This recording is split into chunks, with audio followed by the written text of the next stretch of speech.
शुभोदय, good morning everybody. आज एक नया चैप्टर है एडवर्ब का, उसकी शुरुआत करते हैं।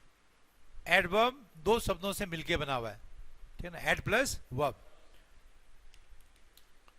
इसका मीनिंग क्या बच्चों? ऐसा शब्द जो वर्ब में कुछ ऐड करे, यानी ऐड का मतलब जोड़े। क्या जोड़े? क्या जोड़ेगा वर्ब में? ये जोड़ेगा कि वर्ब कैसे हो रही है। एक आदमी फूलिशली हंस रहा है, is laughing foolishly, is laughing foolishly. तो आपने ये पता करना हो कि इसमें एडवर्ब कौन सा है, तो वर्ब के बारे में हाउ का सवाल पूछें। क्या बनेगा सवाल, मुझे बताइए बच्चों। How is he laughing. फिर एक शब्द में क्या, एक या दो या तीन शब्द में क्या जवाब मिलेगा? फूलिशली। तो फूलिशली वर्ड क्या बन गया बच्चों? तो ये फूलिशली वर्ड क्या बता रहा है? उसके हंसने के तरीके को, मैनर ऑफ इज लाफिंग। समझ आया आपका? तो कोई आपसे पूछे कि फूलिशली क्या है, तो this is an adverb of manner, an adverb of manner है ये। मैनर का अर्थ क्या होता है? तरीका। उसका हंसने का तरीका कैसा है? मूर्खतापूर्ण है। Is laughing foolishly, is laughing noisily. चलो आपका, दे वर लाफिंग बॉइस्ट्रसली। खूब सारे एडवर्ब सीखने पड़ेंगे आपको। सबसे पहले दे वर लाफिंग बॉइस्ट्रसली। बॉइस्ट्रसली का अर्थ होता है नॉइजीली। ढंग से पढ़ोगे तो आपकी वोकैब्युलरी ठीक हो जाएगी। नॉइजीली, और साथ में आपको एडवर्ब बनाने बजाएंगे, ठीक है। अगर आप ठाकेदार हंसी हंस रहे हो, हा हा हा, तो मैं कहूं दे वर लाफिंग बॉइस्ट्रसली। और इस शब्द को प्रोनाउंस भी करो। आप इसको जब तक प्रोनाउंस नहीं करोगे आपको इसकी स्पेलिंग याद नहीं होगी। दे वर लाफिंग बॉइस्ट्रसली, ठीक है ना। आपका बॉइस्ट्रस आपका बच्चों एडजेक्टिव है। बॉइस्ट्रस का अर्थ होता है नॉइजी, ठीक है आपका। अब बॉइस्ट्रस क्लास का अर्थ क्या हुआ? ऐसी क्लास जिसमें बहुत शोर हो रहा हो। एक टीचर ने प्रिंसिपल से शिकायत कर दी कि I can not teach this boisterous class. तो इस शोरगुल वाली क्लास को मैं नहीं पढ़ा सकता। ये हो गया प्रयोग इसका। I can not teach this boisterous class. इसका मीनिंग क्या हुआ? अरे शोरगुल वाली, इसमें तो बच्चे बंद ही नहीं करते शोर। नहीं, मैं नहीं पढ़ाऊंगा इनको आपको, तो बहुत शोर करते हैं। तो noisy, boisterous class means noisy, noisy class जिसमें बहुत हल्ला हो रहा हो। समझ आ रही बच्चों? अरे इंग्लिश बड़ा मजेदार है, ये तो आपको एंजॉय करना चाहिए ना। आपको इसको पढ़ते समय एंजॉयमेंट आना चाहिए, मजा आ रहा है पढ़ने में। आप अब आपको जो होशियार बच्चे हैं ना, उनको समझ आ गया होगा कि ये एडवर्ब बने कैसे हैं। तो ये एडजेक्टिव के पीछे एलवाई लग के बन रहे हैं, है ना आपका। दैट्स राइट, ये बन गया आपका एडवर्ब। तो आपको एडवर्ब बनाना सीख रहे हो। नॉइजी का अर्थ होता है शोरगुल वाला, ये एडजेक्टिव है।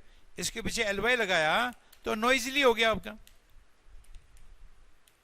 स्पेलिंग भी ठीक हो जाती है अपने आप। जिस शब्द के पीछे वाई होता है, वाई, और वाई से पहले कंसोनेंट होता है। ध्यान सुनो बच्चों रे, एस क्या है? अरे कंसोनेंट है, वोवल साउंड नहीं है ना। अरे भाई वोवल में और कंसोनेंट का अंदर तो आता है क्या? पीछे जाऊं नाउन में वापस। एस आपका कंसोनेंट साउंड है। इसके बाद में वाई आएगा, तो जब इसका आप एडवर्ब बनाओगे तो वाई हट जाएगा और आई एल वाई जुड़ जाएंगे। अब समझे आपका? ठीक है, तो आपने ध्यान रखना है। ज्यादातर ये एडवर्ब कैसे बन रहे हैं? एडजेक्टिव प्लस एल वाई लगा के। बॉइस्ट्रस एडजेक्टिव है ना एडजेक्टिव, तो एल वाई लगा तो क्या बन गया? बॉइस्ट्रसली। That's right. फूलिश क्या होता है बच्चों? अरे एडजेक्टिव है, एल वाई लगा तो फूलिशली हो गया। अब मूर्खतापूर्ण ढंग से।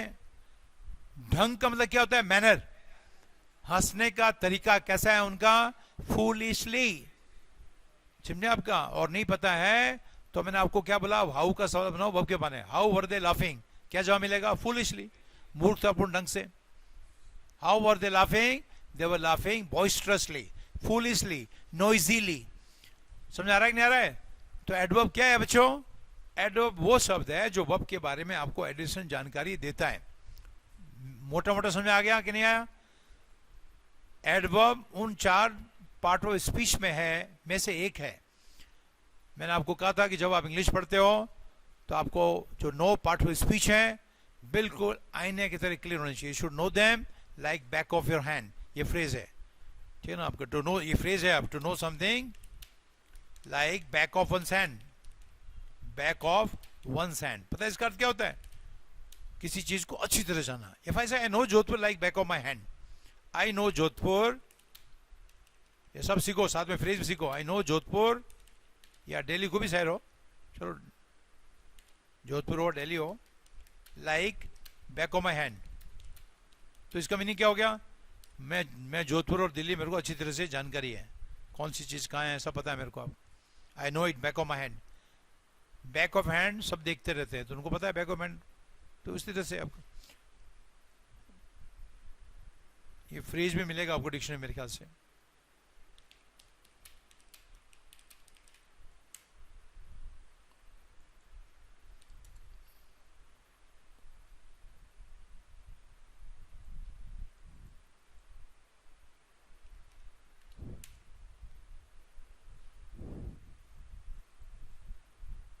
तुमको डिक्शनरी में पढ़ाने का मकसद मेरा ये होता है, कंप्यूटर है, मैं एक एक चीज तुमको चेक करके बता सकता हूँ, गलतियां होने का कोई चांस नहीं है. मुझे आप बता दो कहीं अगर ऐसा पढ़ाई होती तो, कि जब आपको हर चीज को डिक्शनरी में दिखाया जाता है, कोई भी गलती हो जाएगी तो रेडिंग लग जाएगी. एक एक चीज दिखाता हूं, देखो क्या लिखा, देखो सेम फ्रेज है जो मैंने बताया आपको. क्या लिखा हुआ रे? ये डिक्शनरी एंट्री है, know something like the back of your hand. क्या मीनिंग है? To have very good and detailed knowledge of something. तो आप साथ में फ्रेज भी सीख रहे हो, समझ रहे हो? अगर मैं आपको कहूं कि मैं इस डिपार्टमेंट को, इस कंपनी को, एक सेकंड, हेलो हेलो, हाँ भैया आपकी आवाज साफ नहीं आ रही, हाँ बोलिए. हाँ जी बोलो, बोल रहा हूँ, बोलिए जल्दी बोलिए बेटा. मैं सोनू ले रहे, सोनू एक सेकंड, एक सेकंड, मैं आपको भैया को देता हूँ.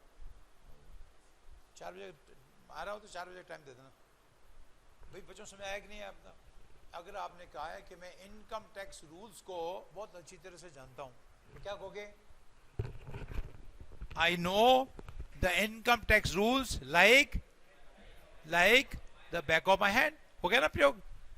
अरे डिक्शनरी मिल गया, कहीं नहीं पढ़ाएंगे आपको ऐसे. एक एक फ्रेज आपको डिक्शनरी में दिखाएं आपको, जो पढ़ाना बिल्कुल करेक्ट है 100%. और ये समथिंग में लगा हुआ है, देखो डिक्शनरी के अंदर एसटीएस लिखते हैं, मैं भी लिखता हूँ. इसमें रेडिंग इसलिए लगी हुई है कि पूरा नहीं लिखा मैंने, ये समथिंग मैं शॉर्ट में लिखता हूँ, बता रखा ना आपको, तो तुम भी लिखा करो, इसमें क्या प्रॉब्लम है. लेकिन अदरवाइज दूसरे शब्दों में रेड लाइन नहीं लगनी चाहिए. अगर मैं आपको कहूं कि I got up at 4 AM और आपको पता नहीं है इसमें एडवर्ब कौन सा है, लेकिन इसमें समय का है, जिक्र है, तो व्हेन का सवाल बनाओ वर्ब के बारे में. सवाल क्या बनेगा व्हेन से बच्चों? When did I get up, ये बनेगा ना. तो जवाब क्या मिलेगा? At 4 AM. ये भी एडवर्ब है और ये भी प्रोपोजिशनल फ्रेज है. एट से शुरू हो रहा है, एट क्या है? प्रेपोजिशन है. ये भी प्रोपोजिशनल फ्रेज है. धीरे धीरे समझ में आएगा, ज्यादातर प्रोपोजिशनल फ्रेज एडवर्ब्स होती हैं. समझ आ रही है? और अगर मैं आपको कहूं आई गॉट अप अर्ली और आपको पूछूं मैं इसमें एडवर्ब कौन सा, तो क्या है? Early. When did I get up? Early. I got up early means मैं जल्दी उठा. सवाल क्या बनेगा? When did I get up. क्या जवाब मिलेगा? अर्ली. तो अर्ली क्या हो गया? एडवर्ब. किसका जवाब है? व्हेन का. तो ये जवाब क्या बन गया? एडवर्ब. कैसे एडवर्ब है अर्ली? बोलिए एडवर्ब ऑफ टाइम है. एडवर्ब ऑफ टाइम है. एट 4 AM क्या है? एडवर्ब ऑफ टाइम है. ये मोटा समझ आ गया कि नहीं आया? तो कोई भी बच्चों एडवर्ब जो है आपको वर्ब के बारे में 3 जानकारी देता है. इसको कहते हैं empty, manner place and time. ये बाद में रूल बहुत काम आएगा आपके, अभी सीख लो इसको. इसमें एम का अर्थ होता है मैनर, पी का अर्थ होता है प्लेस और टी का अर्थ होता है time. Manner place time. Manner means तरीका, प्लेस का मतलब जगह और टाइम का मतलब समय. इसको वैसे लिखोगे तो मैनर हो जाता है हाउ, वेयर एंड व्हेन. ये ऐसे पूछे नहीं याद रखो इनको आपको कि एडवर्ब ये 3 चीजें बताती है. How an action taking place, where an action is taking place, when an action is taking place. Where, how, where, when. MPT, manner place and time. बाद में इसके कई इसके अंदर अंडरस्टैंडिंग करनी पड़ेगी आपको. इतना क्लियर हो गया? तो जस्ट मैंने आपको इंट्रोडक्शन दिया है कि एडवर्ब क्या होता है. एडवर्ब वो शब्द है जो वर्ब के बारे में 3 जानने के, और भी कई काम है इसके, धीरे धीरे बताऊंगा, एक साथ नहीं, ठीक है. लेकिन सबसे महत्वपूर्ण जो आपने काम करना है बच्चों, वो ये है कि आपने बहुत सारे एडवर्ब सीखने हैं।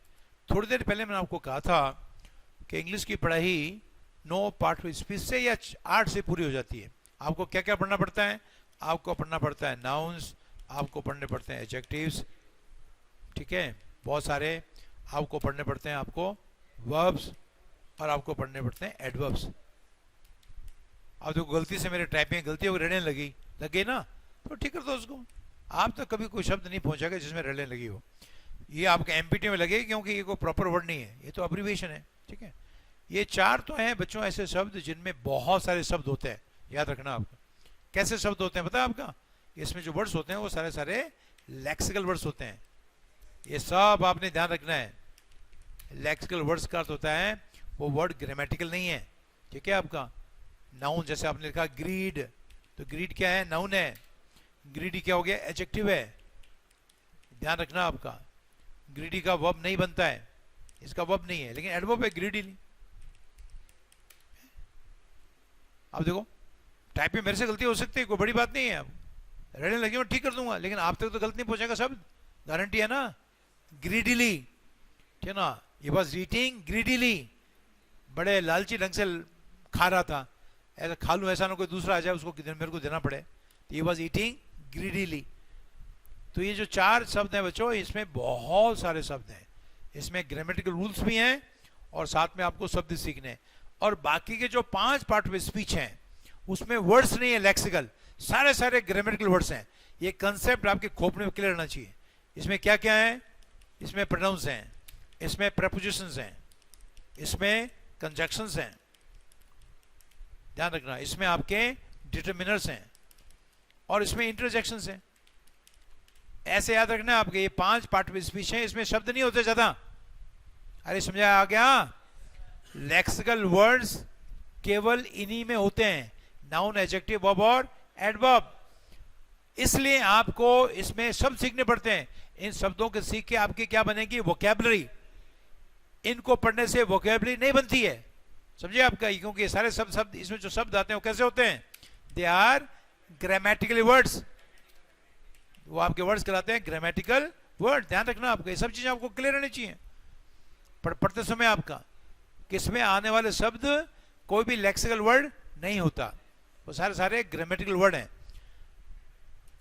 कई बच्चे मुझसे पूछते हैं कि सर ग्रामेटिकल वर्ड और लेक्सिकल वर्ड में क्या फर्क है? ठीक है, लेक्सिकल वर्ड्स में शब्दों के सिनोनिम होते हैं, शब्दों के एंटोनिम होते हैं, उसके डेरिवेटिव्स बनते हैं। समझ में आया कि नहीं आया? डेरिवेटिव्स क्या होते हैं? उस शब्द से बनने वाले दूसरे शब्द। एक मैं उदाहरण देता हूं आपको। मैंने वर्ड लिखा स्ट्रॉन्ग, आपको पूछूंगा स्ट्रॉन्ग कैसा वर्ड है, लेक्सिकल या ग्रामेटिकल? ये लेक्सिकल वर्ड है। क्यों?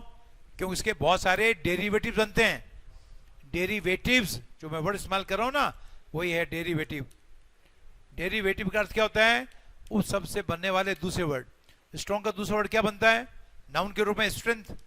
इसी फैमिली का वर्ड है वो, ये इसी फैमिली का वर्ड है। इसका वो बनता है स्ट्रेंथन, ध्यान रखना आपका। और स्ट्रेंथन का अर्थ क्या? मजबूत करना। एक आदमी कमर में दर्द है, मैंने कहा तेरी बैक की मसल्स कमजोर हैं, you should strengthen your back muscles. अरे समझा? You should strengthen your vocabulary, we should strengthen our grammar, मजबूत करना।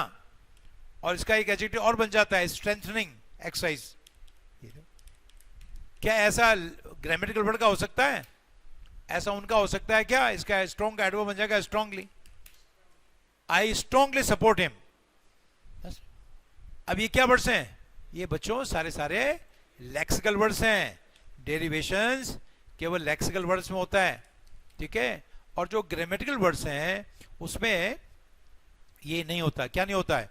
डेरिवेटिव्स नहीं होते। इनके सिनोनिम भी, स्ट्रॉन्ग का उल्टा वीक हो गया, स्ट्रेंथ का उल्टा वीकनेस हो गया, स्ट्रेंथन का अर्थ उल्टा वीकन हो गया, स्ट्रेंथनिंग का उल्टा क्या हो गया? वीकनिंग हो गया। That's right.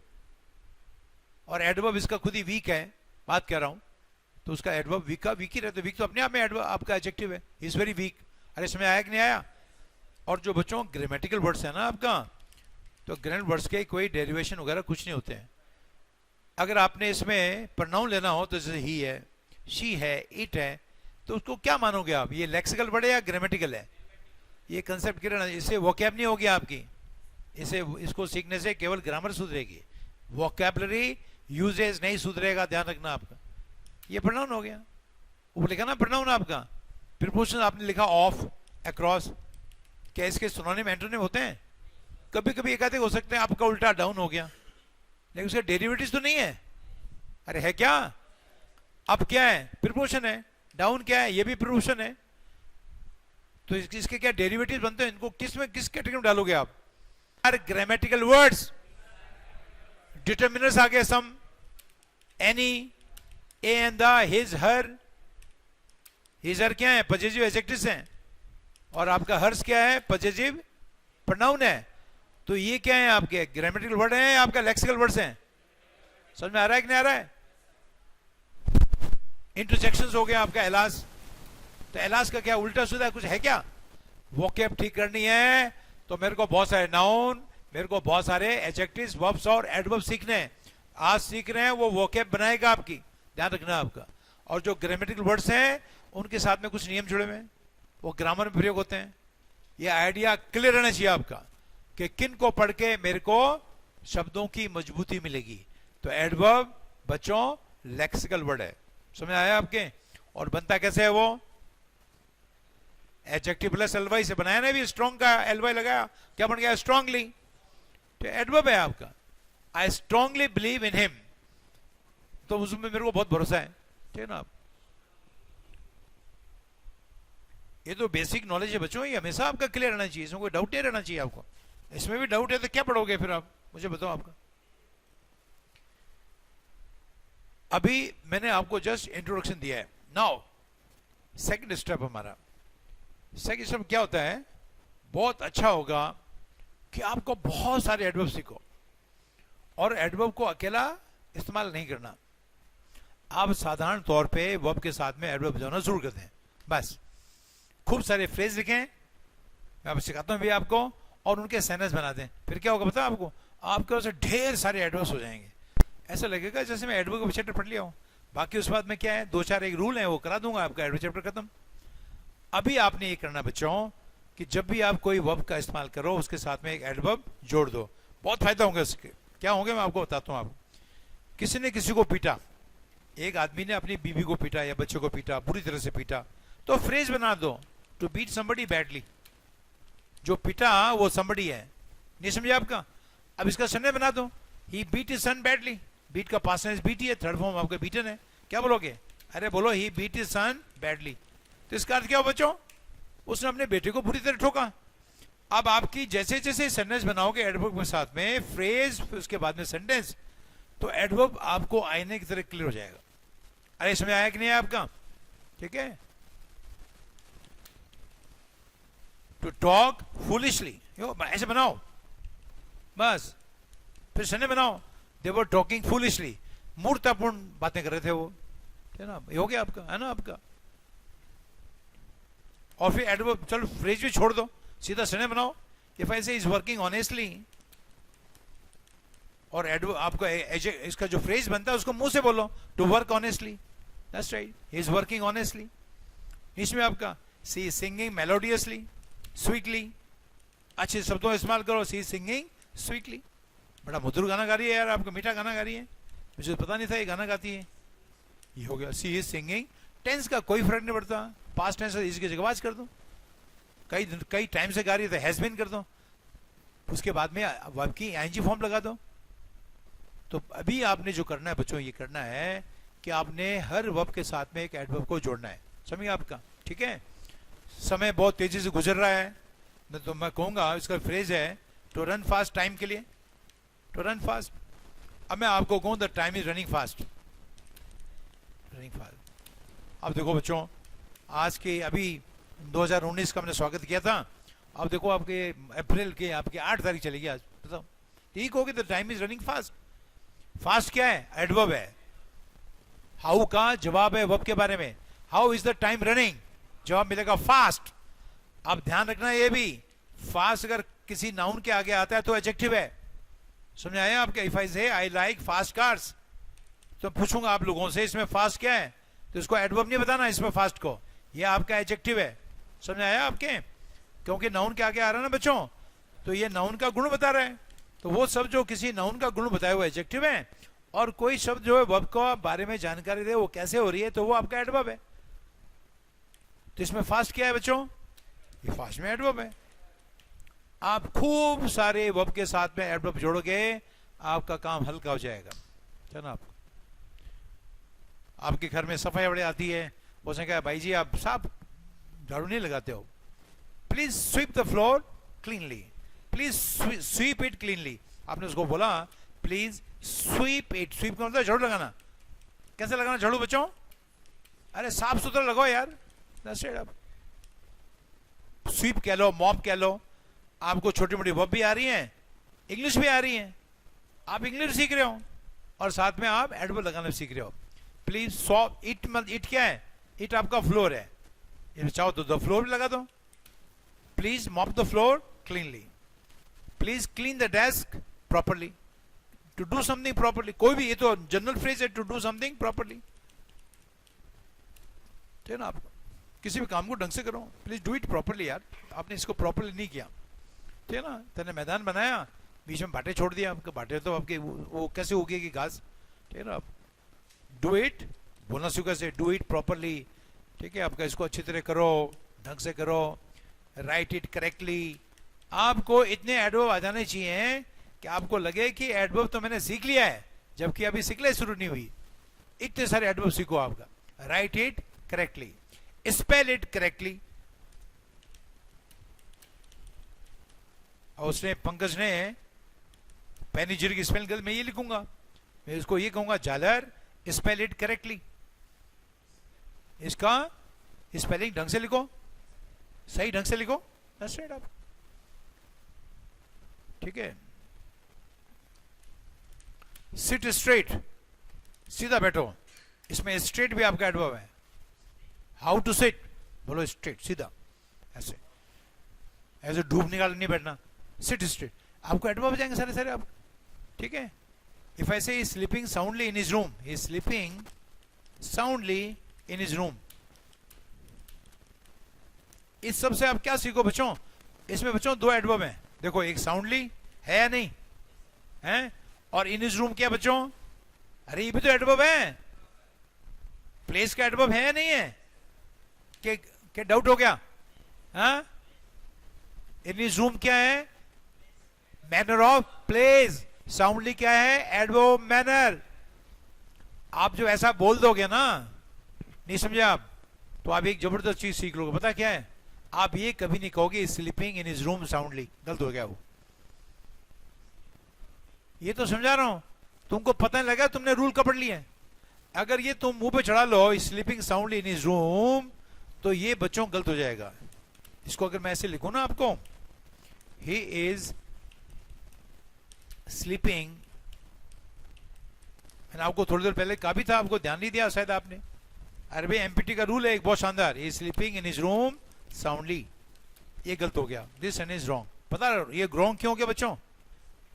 क्योंकि इसका ऑर्डर चेंज हो गया है, ध्यान रखना। ऑर्डर है एमपीटी, क्या है ऑर्डर है? और इसको याद करने में आसान है, पहले मैनर, फिर प्लेस और लास्ट में टाइम, ध्यान रखना। अभी जब आपने ये लिखा तो इन हिज रूम क्या हो गया? इसको अगर मैं लिखूं इसके नीचे इन हिज रूम, बच्चों चलो एक ही लाइन में डाल देता हूं, एक सेकंड रुको यार, फिर मैं इसको लिखता हूं। हाँ एक सेकंड, देखो बच्चों, इन हिज रूम क्या हो गया? कोई खास बड़ी बात नहीं है। अब देखो बच्चों, अगर इसके नीचे मैं लिख दूं ना आपका कि इन हिज रूम आपका प्लेस है और साउंडली आपका मैनर है, ये तो पीएम हो गया। पीएम हो गया नहीं हो गया? होना क्या चाहिए था? एमपी। और टाइम अगर हो तो होगा एमपीटी, पहले मैनर फिर प्लेस फिर टाइम। तो ये आपको कह रहा हूं, अगर ये आपके मुंह पे चढ़ जाएगा तो नियम फेम आपको पता लगा, आप सीखे हो, पता लगेगा आपको कब सीखे आप। समझ आ रहा है? और एमपीटी को याद करना आसान है क्योंकि ये अल्फाबेटिकल फॉर्म में है नहीं। अरे डिक्शनरी में पहले एम पहले आएगा, फिर पी आएगा, फिर टी आएगा, तो याद करना आसान है कि नहीं? ये याद हो गया एमपीटी, दो चार इसको एमपीटी बोल दो, ये रूल याद हो जाएगा आपको। और इसका अर्थ है अगर तीनों एडवर्ब एक ही सेंटेंस में आ रहे हो तो पहला मैनर आएगा, फिर प्लेस आएगा, फिर टाइम आएगा। इसका भी उदाहरण मैं आपको देता हूं अभी। If I say I will check your answer sheets, ठीक है आपका, टुमारो एट होम, और लास्ट में लिख लो माइन्यूटली। माइन्यूटली का तो बारीकी से। अब बच्चों मुझे बताना, एक एडवर्ब आपका टुमारो हो गया बच्चों, एक आपका एट होम हो गया। अब मुझे तुम ये बताओ कि एडवर्ब कौन कौन से हैं, ये बता दो मेरे को। बताओ, टुमारो क्या है बच्चों? टाइम है। एट होम क्या है? और माइन्यूटली क्या हो गया? माइन्यूट बारीकी से, बारीकी से। ये तो गलत, ये टीपीएम हो गया, सेंटेंस गलत हो गया। अब इसको एमपीटी कर दो, सेंटेंस ठीक हो जाएगा। I will check your answer sheets minutely at home tomorrow. ये बहुत इंपॉर्टेंट है, मैंने आपको कहा भी था ना, एमपीटी का रूल बहुत इंपॉर्टेंट है। अगर तीनों एडवर्ब एक साथ में आते हैं तो उनका सीक्वेंस ऑर्डर होगा एमपीटी, पहले मैनर। अब इसको दोबारा लिखो, क्या बोलोगे? I will check your answer sheet, पहले इसको करो माइन्यूटली, लगाए यहां पर, ठीक है। और फिर क्या लगाओगे? प्लेस एट होम, और टाइम कहां आएगा? लास्ट में। ये आपके टनाटन काम हो गया। देखो आप, समझ में आ गया कि नहीं आया? रूल याद हो जाएगा एमपीटी। एमपीटी रूल को याद करने के लिए क्या करना पड़ेगा? आपने याद करना है कि ये अल्फाबेटिकल फॉर्म है, अल्फाबेटिकल फॉर्म में,